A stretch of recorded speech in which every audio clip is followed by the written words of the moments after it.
नायनानै नुबाय 1 बोसोरावनो जेबो गैया आरो बिसोरो बेखौ थिक खालामनो हागोन बायदि बे अबस्थायावबो गैया। ठीक আছে मैया दाख्लैसिम जेबो जायाखै उनाव थिक खालामनांगोन नामा बेबायदि आसा खालामजानायबो गैया। গাজী ওয়ান আফটার এনাদার দিনক দিনে বেয়ার ফালি দি গৈ আছে। এটা এটাকে কম্প্রমাইজ কৰি আছে, এটা এটাকে ঘূৰাই দি আছে অসম চৰকাৰক।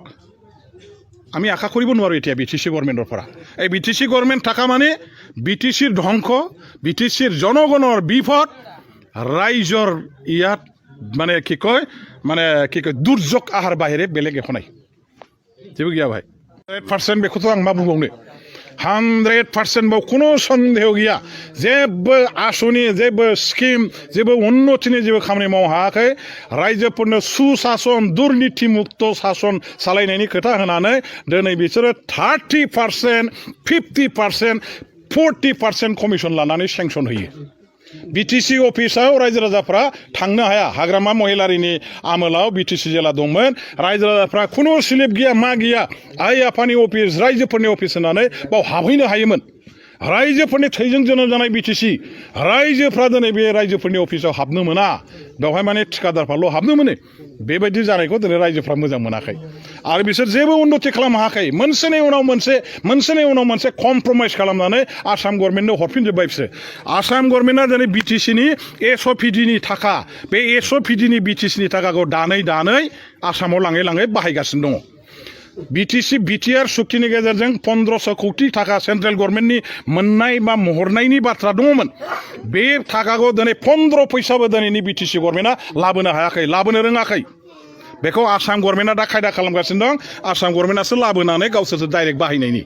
बिटिसिआ बेखौ थाल मोनदोंना मोनाखै जों मिथिया, खिन्थु जों मिथिनायाव बे दिनै 16टा डिपार्टमेन्ट बिटिसिआव होखानाय डिपार्टमेन्ट गिदिर डिपार्टमेन्ट बे डिपार्टमेन्टखौ खायदा बायदा खालामनानै आसाम गभर्नमेन्टआ लांफिननानै डिसिफोरनो गथायना होनानै गावसोरनि अफिसार डिसिनि दारैहायसो 16टा डिपार्टमेन्टखौ सालायहोनायनि खामानि मावबाय। दा बिटिसिनि मोनखानाय क्षमताया आसाम गभर्नमेन्टआव थांफिनजोब्बाय। 6 सिडुलनि इन्डिपेन्डेन्ट शासननि जे क्षमता आसाम गभर्नमेन्टआ जेबो खालामनो हाया बाहाय। आसाम गभर्नमेन्टहा खुनु क्षमता गैया बाव, खुनु अथरिटि गैया बाव। 6 सिडुलनि जाय अथरिटि बे अथरिटिया गावनि सुबिदा बुजि गोसो बायदियै गावनि ओनसोलखौ खुंनायनि बेंनायनि मावनायनि थाखाय क्षमता बिथांमोननो होनाय जादों। दिनै बे क्षमताखौ बिथांमोनहा बाहायनो रोङाखसै। बिथांमोनहा गासिबो दिसपुराव हगार हरफिनजोबनांबाय। दिसपुरा लांनानैसो दा दिसपुरनिफ्राय डाइरेक्ट सासन खालामगासिनो दङ।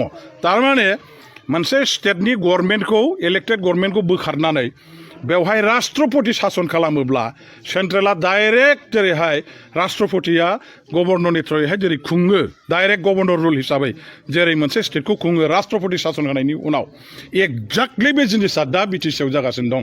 बेयाव जेन'बा प्रेजेन्ट बिटिसि गभर्नमेन्टखौ नसात खालामनानै बिटिसि गभर्नमेन्ट गैया बायदि होननानै खालामनानै डाइरेक्ट दिसपुरनिफ्राय बिटिसिखौ सालायहरगासिनो दं। डेट मिन्स बेयो something like a president rule imposed by the central government on the particular state.